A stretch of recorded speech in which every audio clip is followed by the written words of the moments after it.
আবু তহা আদনান এবং তার সদ্য তালাকপ্রাপ্তা স্ত্রী সাবিকুন নাহার সারা আবার দুইজন জোড়া লাগিয়ে গেছে।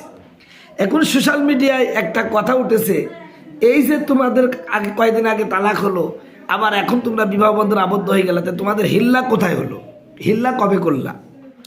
এইটা নিয়ে সোশ্যাল মিডিয়ায় দেখছি অনেক তাকে প্রশ্ন করতেছে। তো এখানে সাবিকুন নাহার সারা তার ফেসবুক পেজের কমেন্টের মধ্যে এটা স্পষ্ট করেছেন যে তাদের নাকি খোলা তালাক হয়েছে। খোলা তালাকের বিধান হলো এক তালাকে বায়ান হয়, যদি সে 3 তালাকের নিয়ত না করে থাকে। তাহলে এক তালাকে বায়ান যদি হয়, তাহলে খোলা তালাকের বিধান হলো এক তালাকে বায়ান যখন হয়ে যায়, তারপরে যদি এই মহিলা আগের স্বামীর সাথে ফিরে যেতে আর ওই স্বামীও যদি এই স্ত্রীকে নিতে চায়, তাহলে সেক্ষেত্রে বিধান হলো তারা যদি নতুন করে আদ্য সম্পাদন করে অথবা বিবাহ করে, তাহলেই তাদের সংসার করতে পারে। এক্ষেত্রে হিল্লা টিল্লা লাগবে না। হিল্লা তখন লাগে যখন 3 তালাক হয়। এটা সুনানে নাসাই এবং ইবনে মাজাহ এবং তিরমিজির মধ্যে আছে।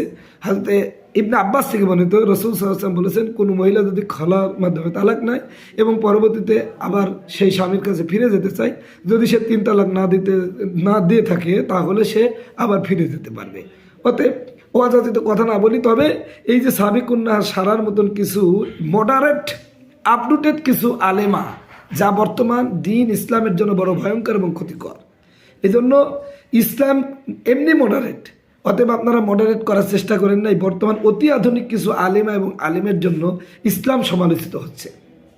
ইসলামকে ইসলামের সৌন্দর্য হিসাবে ইসলামের মতন করে আপনারা পালন করার চেষ্টা করেন। আপনারা যা করছেন এতে নাস্তিকরা কথা বলার সাহস পাচ্ছে। আমরা চাই যে আগামীতে যেন এরকম বেয়াদবি আপনারা না করেন। আগামীতে বেয়াদবি করলে বাংলাদেশের উলামায়ে কেরাম আপনাদেরও বিচার করবে ইনশাআল্লাহ।